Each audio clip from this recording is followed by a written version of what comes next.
Catecismo de la Iglesia Católica.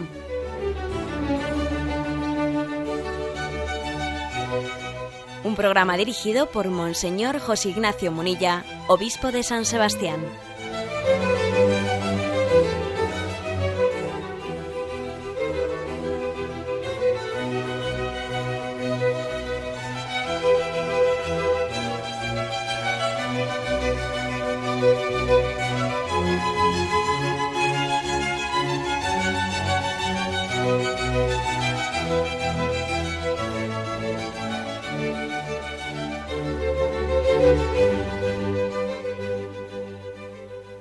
Un cordial saludo a todos los oyentes de Radio María. Un día más, con la gracia del Señor, proseguimos el comentario del Catecismo de nuestra Madre la Iglesia.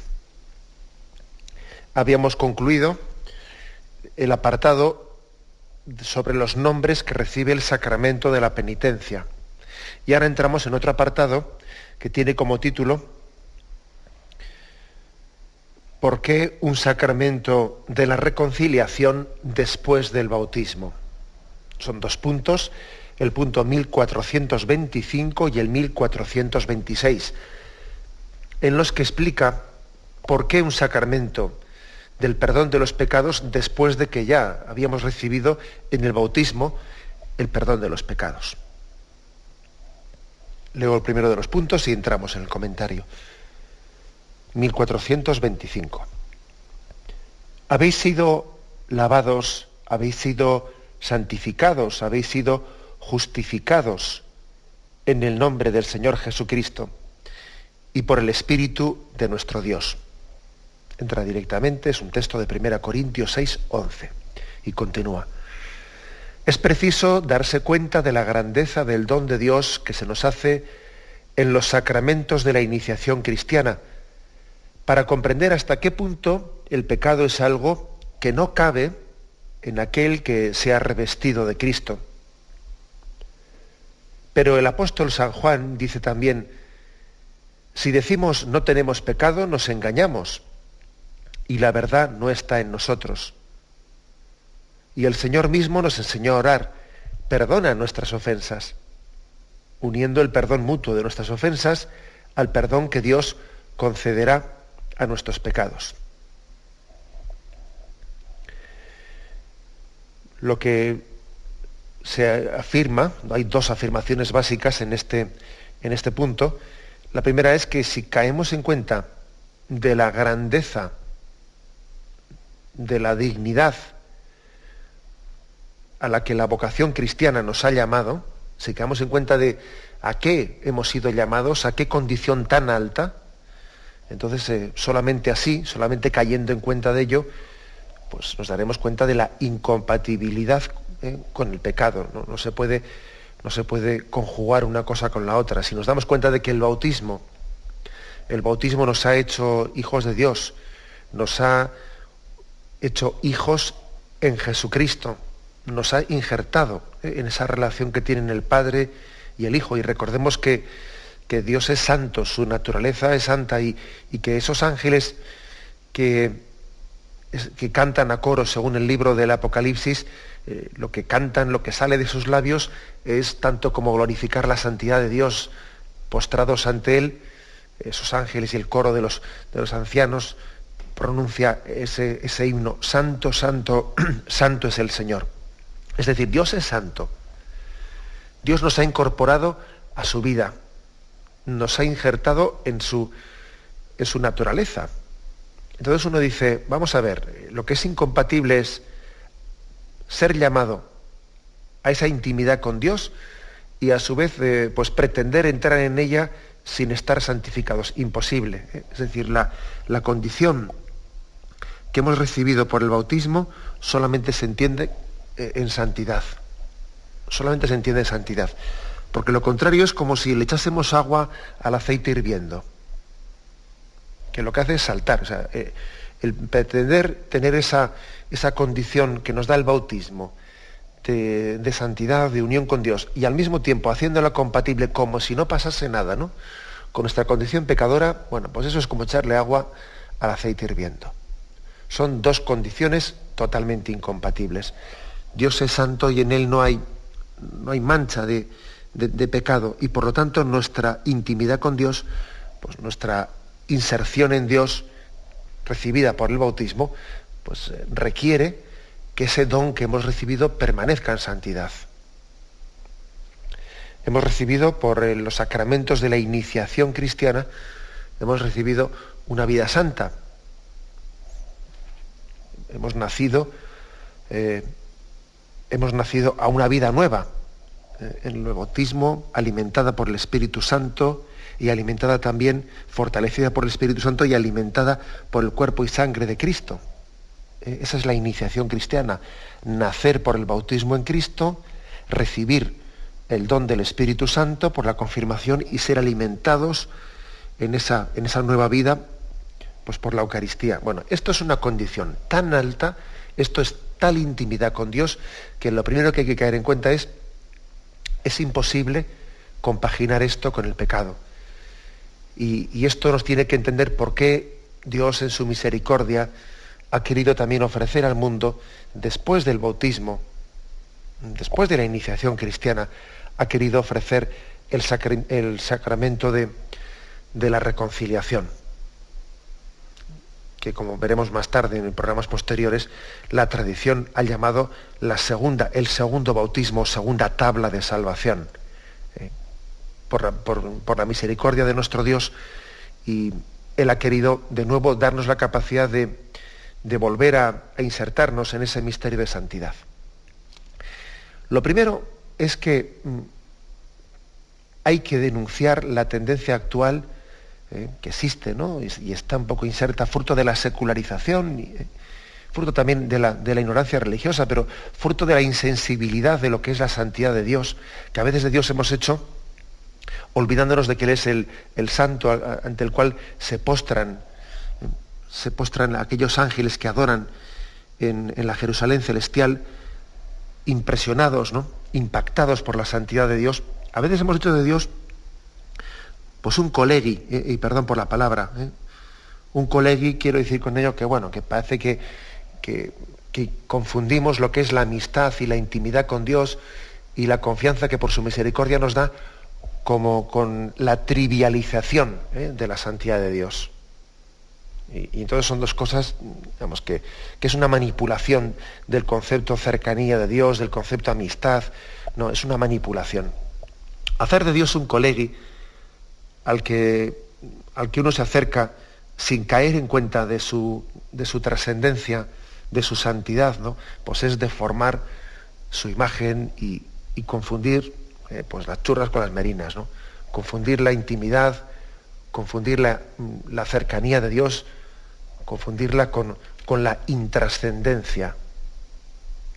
Casi hacer de Dios una imagen a nuestro alcance, casi en la que no contrasta nuestro ser pecador con su santidad. Y eso no sería nunca correcto, hacernos una imagen de Dios ante la cual pues nuestro ser pecador, bueno, pues no se sienta denunciado. Eso sería deformar la imagen de Dios para que nosotros no nos sintamos interpelados por ella. La primera afirmación, pues, que hay que hacer, no trivializar jamás la imagen, la santidad de Dios.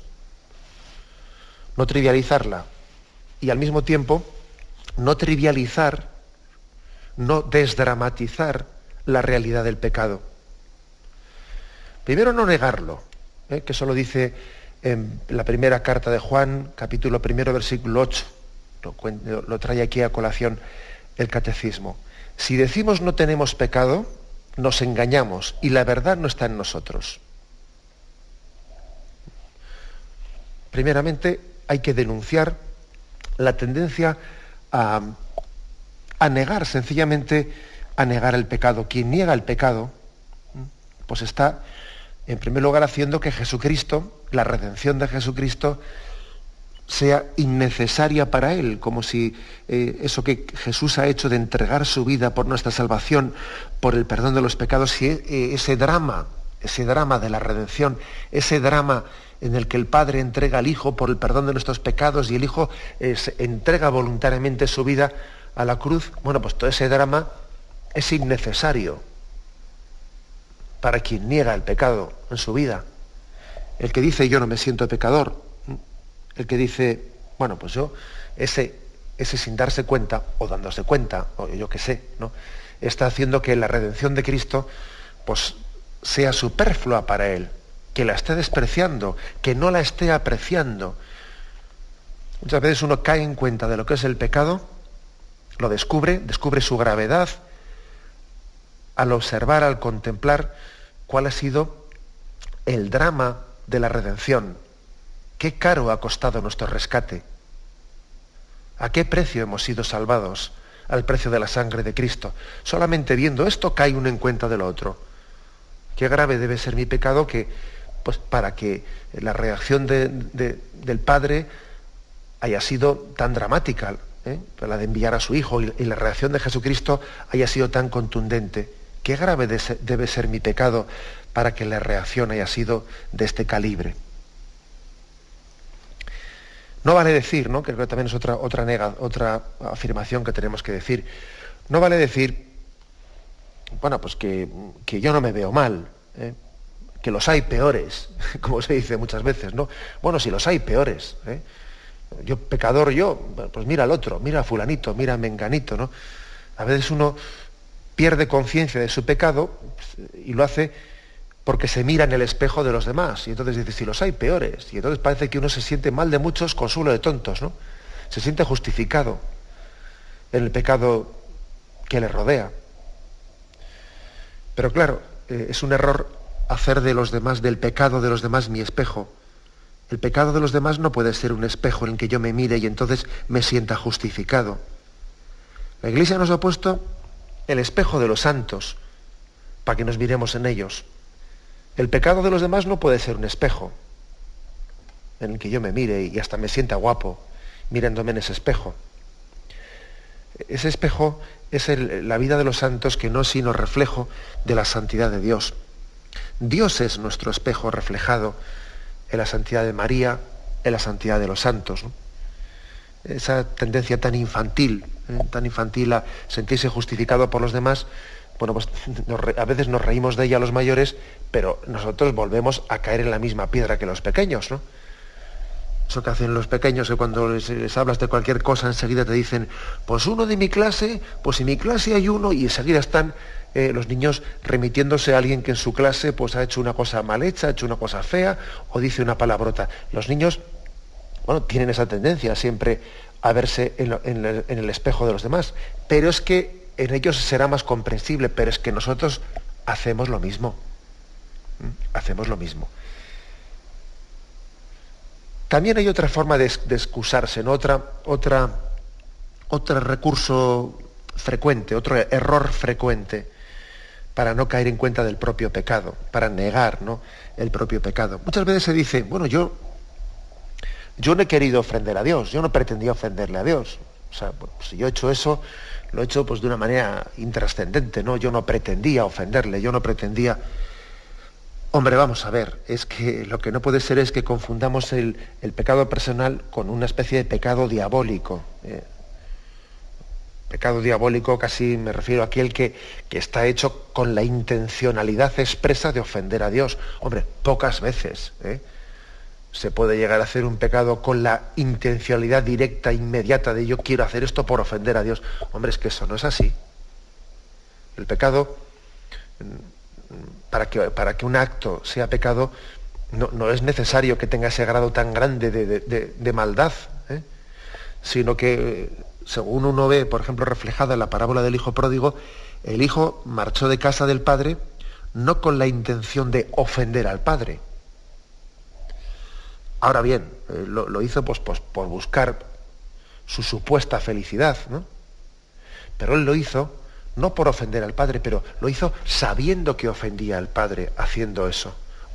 En esa búsqueda egoísta de su felicidad, ¿no?, o de su placer, en esa búsqueda egoísta de placer, él sabía que ofendía al padre. Por lo tanto, desenmascaremos ese error tan grande, ¿no?, ese error tan burdo. de quien dice pecado, si yo no quiero ofender a Dios, eso no. Pero hombre, si no se trata de que quieras ofenderle, es que tú sabes que viviendo de esa forma tu padre está ofendido. Tú sabes que apartando de esa forma de su camino, tu padre siente la ofensa de que es despreciado. Con lo cual no neguemos el pecado, casi diciendo que únicamente pudiera ser pecado cuando un hombre hace una opción pues explícita y voluntaria y directa de obrar cuasi diabólicamente para ofender a Dios, porque es que eso, claro, si afirmar eso había que ser un demonio en persona, ¿no? Y el que no lo fuese, pues nunca tendría pecado, siempre tendría excusa. Cuidado pues con negar el pecado, ¿no? Porque dice Primera de San Juan, si decimos no tenemos pecado, nos engañamos y la verdad está en nosotros. Si quieres mentirte a ti mismo, pues que sepas que te estás mintiendo a ti mismo únicamente, pero la verdad queda patente, ¿no? Ante Dios. Tu pecado está patente ante Dios. Ante Él no cabe el engaño, y triste sería que tuviésemos la capacidad de autoengañarnos, negando esa realidad. Pero es más, no insisto en que el hombre tiene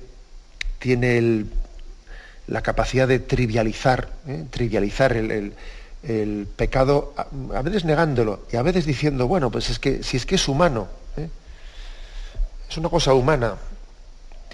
Y decir, ¿no?, que de humanos es el pecar, etcétera, pues es que parece que es quitarle importancia a la cosa. Y aparte que, literalmente hablando, hay que decir que no es verdad. No es verdad eso de que el pecado es humano. Hombre, los humanos hemos pecado, pero no forma parte de la vocación con la que Dios ha llamado la dignidad del hombre el pecar.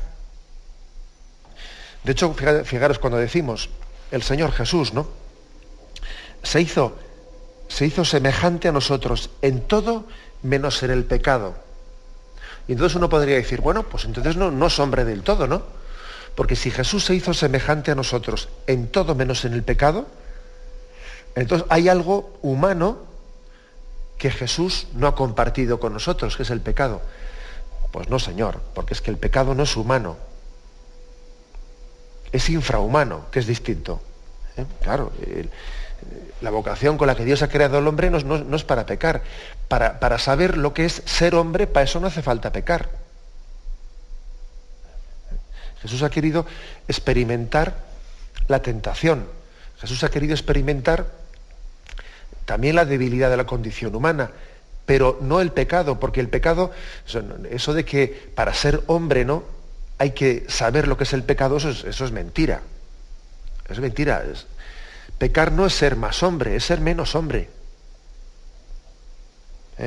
Digo esto porque es que sin darnos cuenta a veces, pues utilizamos algunas expresiones, las hacemos nuestras indebidamente. Eso de que el pecado es humano, eso hay que matizarlo mucho. Que los humanos hemos pecado, sí, pero que para saber lo que es la condición humana y para ser hombre, auténticamente hombre, uno tiene que haber pecado, eso es mentira totalmente, claro. El verdadero hombre, el hombre más, el único hombre que ha experimentado, o sea, que ha mantenido la dignidad de lo que es la condición humana, pues ha sido Jesucristo y la Virgen María, ¿no?, que fueron los únicos dos que no tuvieron pecado. Luego, pecar no es ser más hombre, es ser menos hombre. Digo esto para denunciar y para desenmascarar, ¿no?, esa especie de trivialización, de quitarle importancia pues al hecho del pecado, ¿no? Dice, bueno, si es que esto es de humanos es pecar. Bueno, pues somos así, ¿qué se le va a hacer, no? No, pues somos así, ¿qué se le va a hacer? Pues esa es una salida, pues que es una tentación en sí misma, pensar de esa forma. Pensar de esa forma y tener un deseo de santidad, pues es incompatible. A ver cómo se va a tener un deseo de santidad y un deseo de ser otro Cristo en nuestra vida y dejarnos mover por el Espíritu Santo si uno dice, bueno, pues si es que hay que aceptarnos como somos y el pecado es humano y ya está, ¿no? Hay que denunciar eso porque es que si Dios nos ama, Él quiere que seamos santos. Si Dios es omnipotente, Él puede hacerlo, Él puede santificarnos. Pues luego, si unimos el puede al quiere, de ahí tenemos una consecuencia muy clara, ¿eh? Como Dios que es, puede hacernos santos. Como Padre que es, quiere que seamos santos. Bueno, pues entonces la consecuencia está bastante clara. Él ha querido libremente y por su misericordia, pero Él ha querido darnos un camino de santificación, de purificación. Aquí el camino de acercamiento a Dios es nunca un camino de hacer la vista gorda, sino que es un camino de santificarnos. Me habéis oído en programas anteriores pues una afirmación que creo que es muy importante, en la que he querido explicar el concepto católico de santificación. Y decía que para nosotros el que Cristo nos redima, el que Cristo nos justifique, no podemos entenderlo nunca como que haga la vista gorda. Hacer la vista gorda, pues la justificación sería un poco como que nos tape, que tape nuestros pecados, ¿no? Que sea un poco como no mires nuestros pecados, en el sentido de que mira para otro lado y pasa para adelante, ¿no? Es un concepto de justificación pues un tanto extrínseca a nosotros. Creo que este no es el concepto católico. Lutero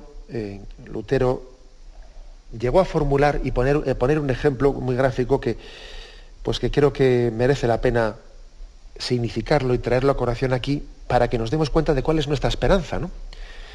Lutero decía que la justificación pues es representable en el siguiente ejemplo. Decía, somos como un montón de estiércol que está en medio del campo y la misericordia de Dios es como esa nieve que cae y tapa el montón de estiércol y es capaz de tapar por la misericordia de Dios pues el pecado que está debajo de ese estiércol. Entonces,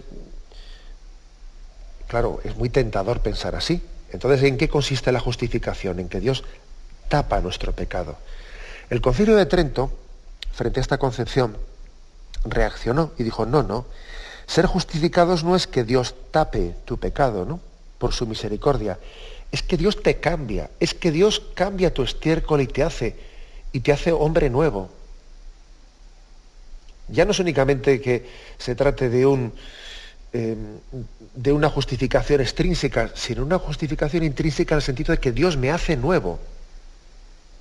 Dios no solo me justifica, es que me justifica santificándome, me hace santo. No solo tapa mi pecado, no solo tapa. Dios me cambia por dentro.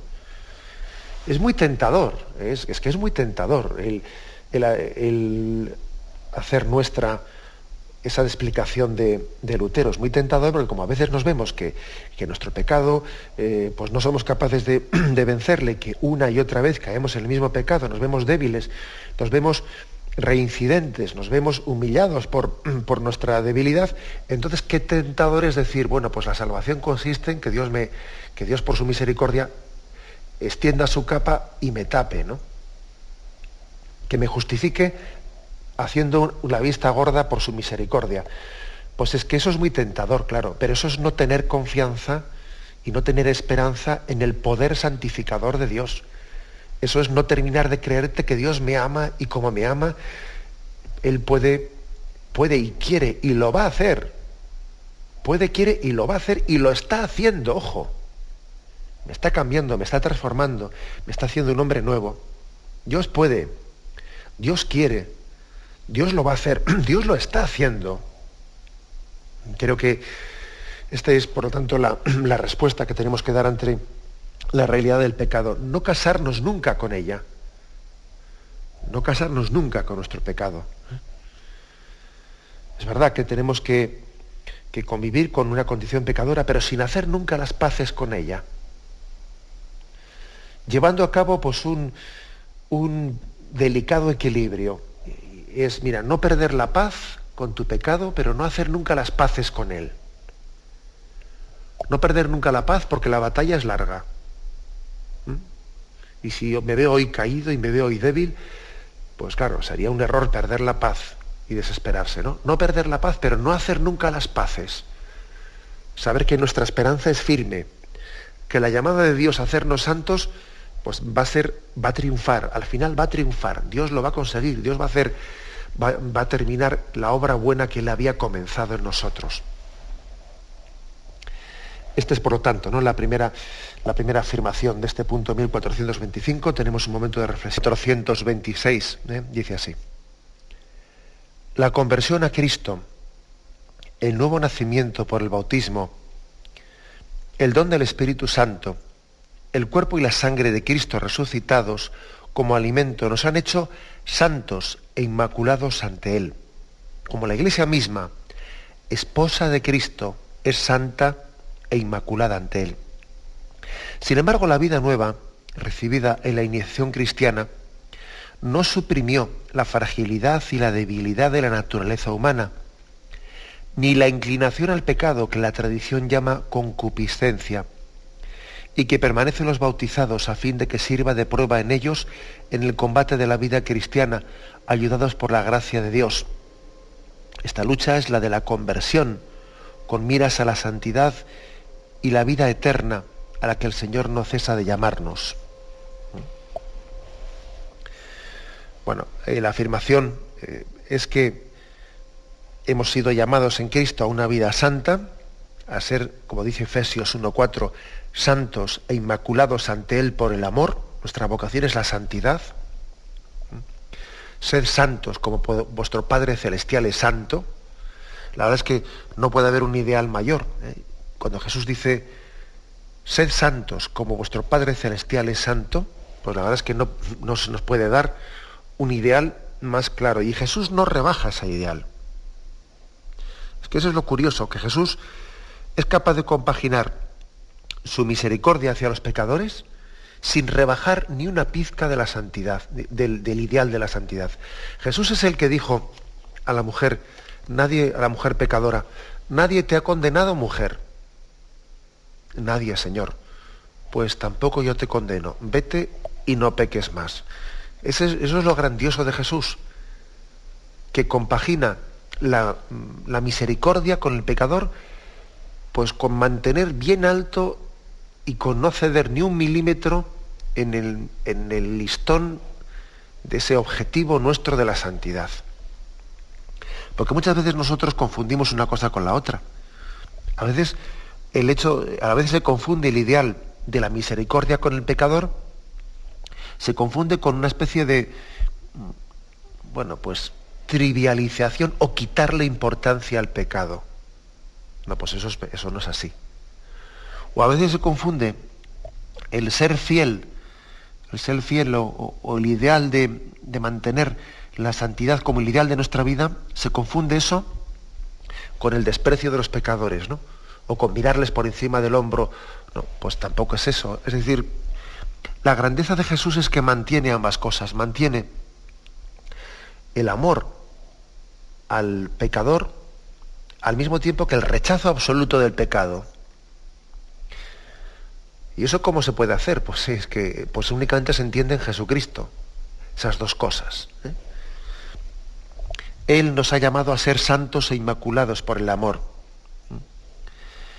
Y sin embargo, aquí viene una afirmación importante de este punto del catecismo, sin embargo, eso no quiere decir, pues esos sacramentos que nos han purificado, que nos han lavado, que nos han injertado en Cristo, que nos han llamado a una vida santa, eso no quiere decir que se haya suprimido la fragilidad y la debilidad de la naturaleza humana,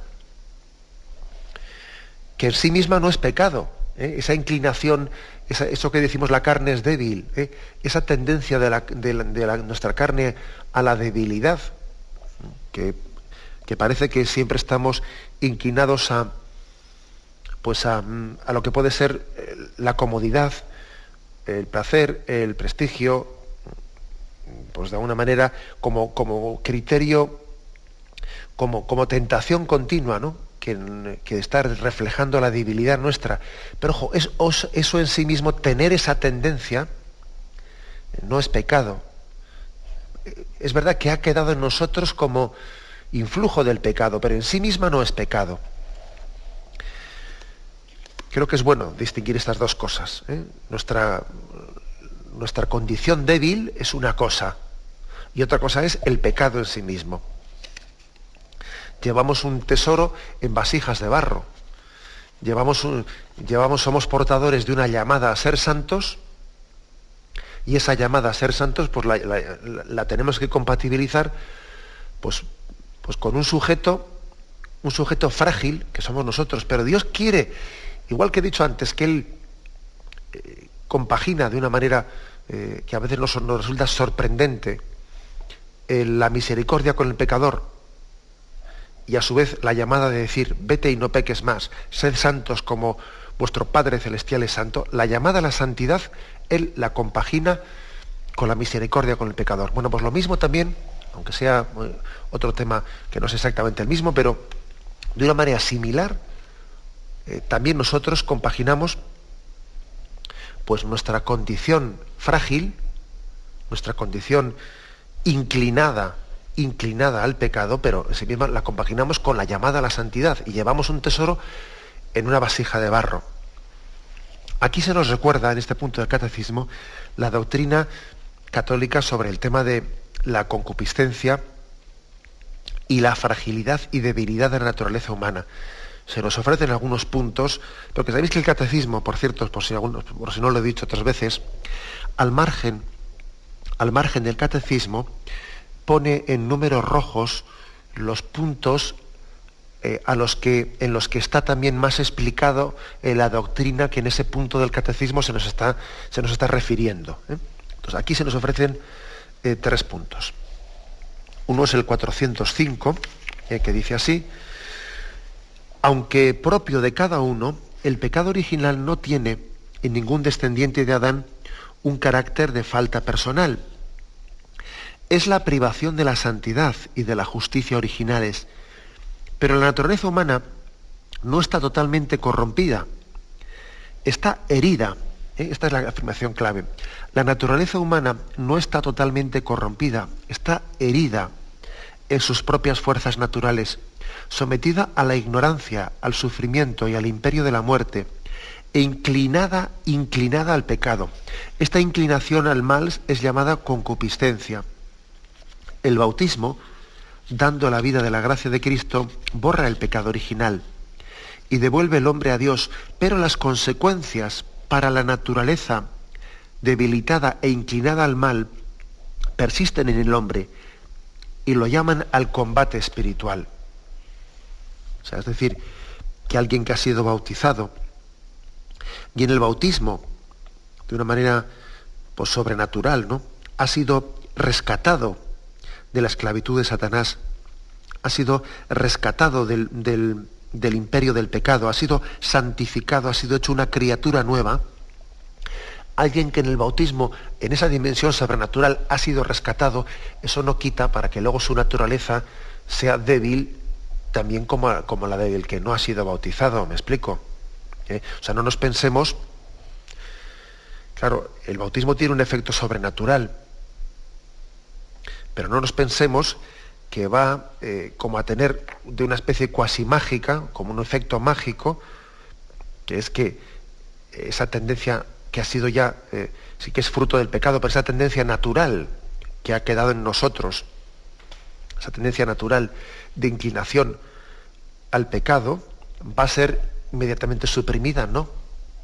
O sea, es decir, el bautismo realiza el milagro sobrenatural de ser rescatados de la esclavitud de Satanás, de hacernos criaturas nuevas, pero sin cambiar lo que en la naturaleza humana existía como de inclinación a, porque eso sería, claro, pues sería una especie de, si tal cosa hubiese ocurrido, hubiese sido como una especie de, no un don sobrenatural, sino un milagro de intervención en la naturaleza. Hubiese sido como si en cada bautismo se estuviese produciendo un milagro de naturaleza. Y claro, en el bautismo se produce un don sobrenatural, pero no se produce un milagro de naturaleza. O sea, que es que la tendencia humana inclinada a la pereza, inclinada a la comodidad, esa continúa. Dios da un don sobrenatural en el sacramento, pero no realiza un milagro de naturaleza de cambio de esa inclinación nuestra. Y en sí mismo esa inclinación no es pecado. Es verdad que es consecuencia del pecado, pero no es pecado en sí. Y Dios en su providencia respeta, es decir, respeta esa tendencia natural, porque dice, este punto que hemos leído, es también una llamada al combate espiritual. Lo vamos a leer también en otro de los puntos a los que se nos invita a la lectura. Es el 1264. Dice: no obstante, en el bautizado permanecen ciertas consecuencias temporales del pecado, como los sufrimientos, la enfermedad, la muerte, o las fragilidades inherentes a la vida, como las debilidades de carácter, etc. Así como una inclinación al pecado que la tradición llama concupiscencia. La concupiscencia, dejada para el combate, esto es un texto del Concilio de Trento, la concupiscencia, dejada para el combate, no puede dañar a los que no la consienten y la resisten con coraje por la gracia de Cristo. Antes bien, el que legítimamente luchare será coronado. Es como si se nos dijese, mira, esa concupiscencia, esa debilidad de tu carne, esa tendencia al mal, Dios quiere servirse de ella para hacer de esta vida como un gimnasio espiritual, como unos ejercicios espirituales en los que tú te estés fortaleciendo en la lucha contra el mal, o en la lucha contra esa tendencia al mal. Dios hace, como se dice de ese refrán, de la necesidad de virtud. Hacer de la necesidad de virtud, se dice. No te quejes de tu debilidad, sino que en vez de quejarte, ejercítate en el combate contra ella. Si no luchas, no creces. Si no luchas, no maduras. Luego tú piensas que Dios en su providencia ha permitido que esa fragilidad tuya pues conviva contigo, pues para que tú hagas de esa situación pues un acto, una ocasión de entrega generosa. Luego no te quejes. En vez de quejarte y en vez de perder el tiempo y las energías quejándote o justificándote, ejercítate.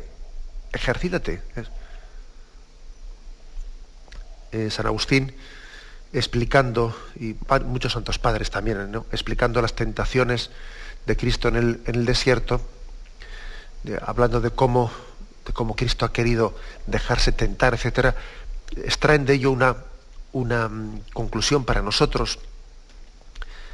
En ese ejercicio Dios permite la tentación para que salgamos fortalecidos de ella. Dios le permite al tentador acercarse a nosotros porque Él en su providencia confía que eso sea una ocasión de ejercicio, de ejercitarse. Es así.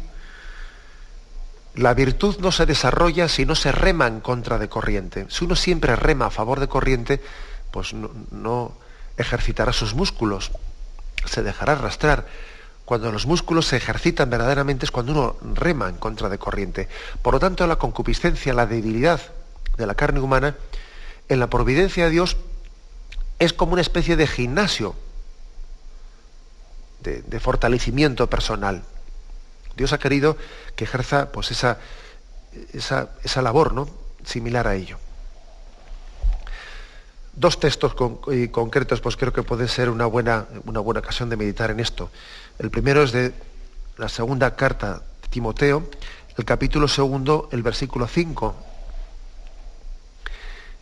Nadie que se dedica a la milicia se enreda en los negocios de la vida si quiere complacer al que le ha alistado.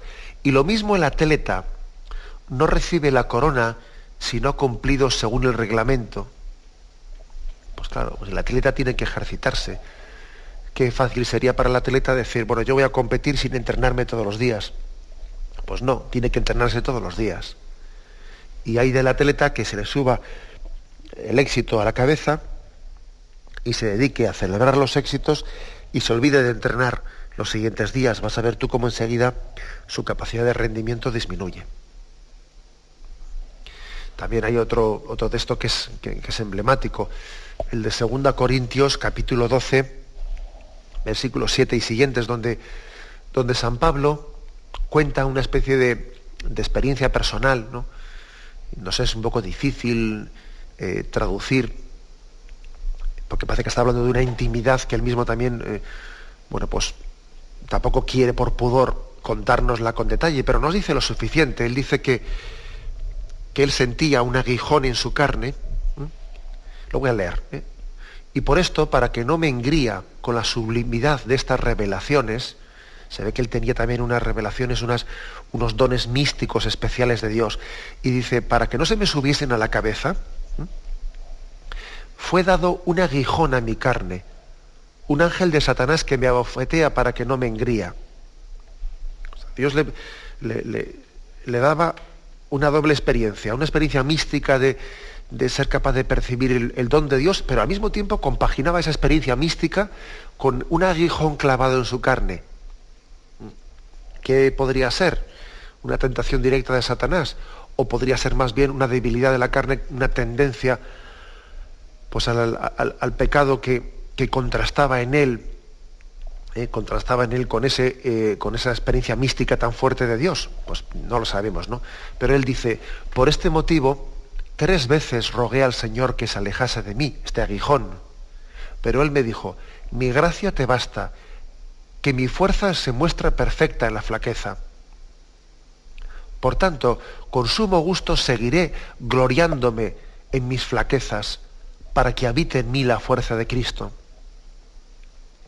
Por eso me complazco en mis flaquezas, en las injurias, en las necesidades, en las persecuciones, en las angustias sufridas por Cristo, porque cuando soy débil, entonces es cuando soy fuerte. Y de San Pablo, Dios, él pidió por 3 veces que se le quitase ese aguijón, que se le quitase esa debilidad que sería la que fuere, ¿no? De esa debilidad de tendencia al pecado, que en sí misma no es pecado, pero que uno mismo se ve humillado cuando ve esa tendencia suya al mal. Por 3 veces rogué, pero el Señor me dijo, mira, no te voy a quitar el aguijón, te basta mi gracia.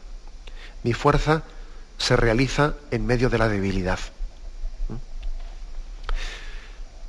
Esta creo que también es una auténtica lección de Dios para con nosotros, lección de Dios.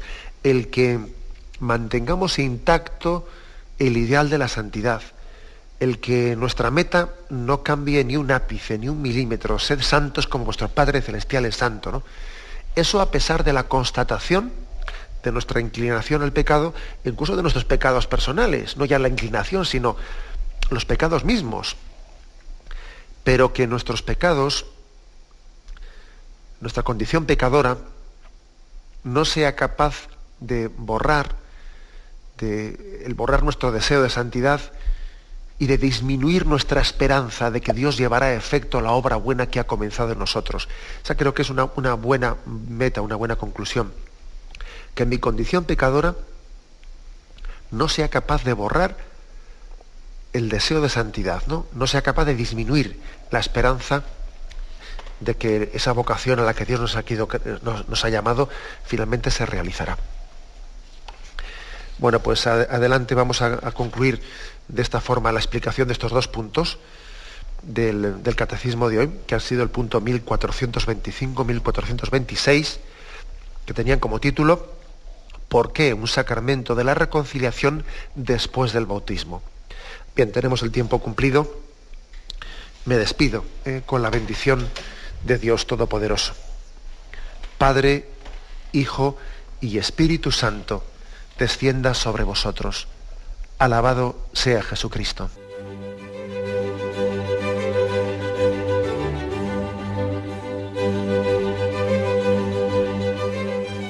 Finaliza el Catecismo de la Iglesia Católica, un programa dirigido por Monseñor José Ignacio Munilla, obispo de San Sebastián.